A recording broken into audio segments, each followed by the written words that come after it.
markale kulanti wanaagsan ku soo dhawaada wararkii oo faahfaahsan waxaana soo gudbin doona biidnillaahi kariim anigoo ah maxamed axmed xaaji cagmadhige.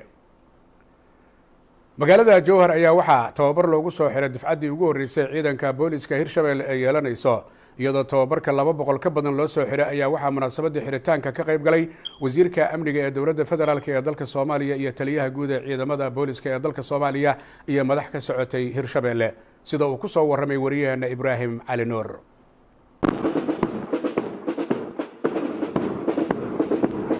ciidankii ugu horeeyay oo yeesho dowlad goboleedka hirshabelle waana ciidamo boolis ah oo loo tababaray sugidda amniga. tiro ahaan ciidamadu waxay gaarayaan 200 oo askari oo isugu jira rag iyo dumar, wuxuuna tababarku ugu socday muddo 4 bilood ah garoonka diyaaradaha gobolka Shabeellaha Dhexe ee duleedka magaalada Jowhar.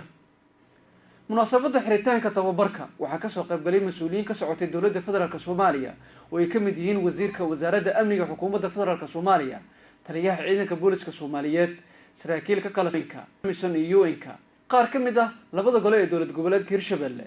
madaxweyne ku-xigeenka hirshabelle iyo qaybaha kala duwan ee bulshada ku dhaqan caasimadda hirshabelle ee Jowhar. ugu horreyn waxaa goobta ka hadlay wasiirka wasaaradda amniga hirshabelle Cabdulqaadir Aadan Jaalle. بعد سلام خطبة موسى الساقين كلية إن أنو حنبليه عيدنك بوليس كهيرشبelle أهدف عدي وجوريس كقلن جبيسو إن كورسدان ayaan u soo istaagin aan u hambaliyayo waxaan leeyahay hambaliyo guulaysta insha Allah. dhinaca kale waxaa dardaaran u jeediyay ciidanka tababarka loo soo xiray taliyaha ciidanka booliska Soomaaliyeed Bashiir Cabdi Maxamed iyo wasiirka wasaaradda amniga xukuumadda federaalka Soomaaliya Maxamed Abuukar Islaaw Ducaale. weydin hambaliyeenayo waxaan ku hambaliyeenayaa tababarka idin soo dhamaaday yaad soo qaadeen muddada gaaban. waxbarashadu maanta idin sii bilaabanaysaa markaad shaqada bilowdaan waxay idin bilaabanaysaa shaqo kale waxbarashaa. waxaad ku soo biiraysaan ciidan booliis oo taariikh dheer, waxaad ku soo biiraysaan ciidan baal dahab ka galay taariikhda ummadda Soomaaliyeed.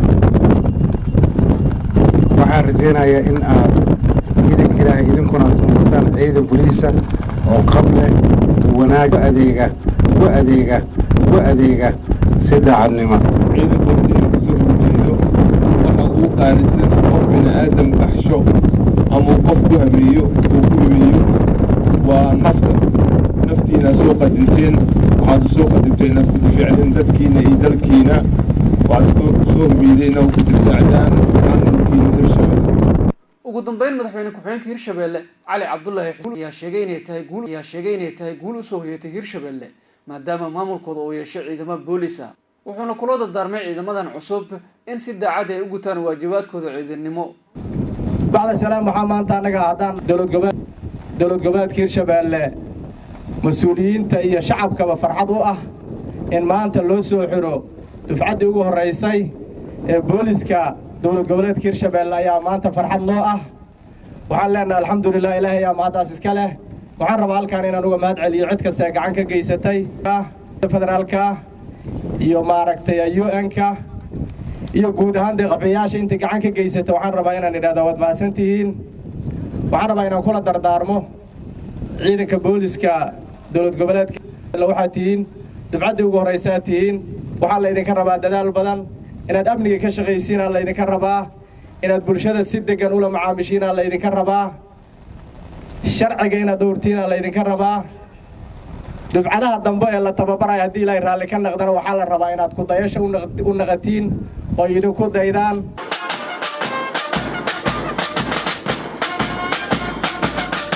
إبراهيم علي نور TV يونيفرسال عاصمة hirshabelle جوهر. magaalada Muqdisho ayaa waxaa lagu qabtay munaasabad sagootin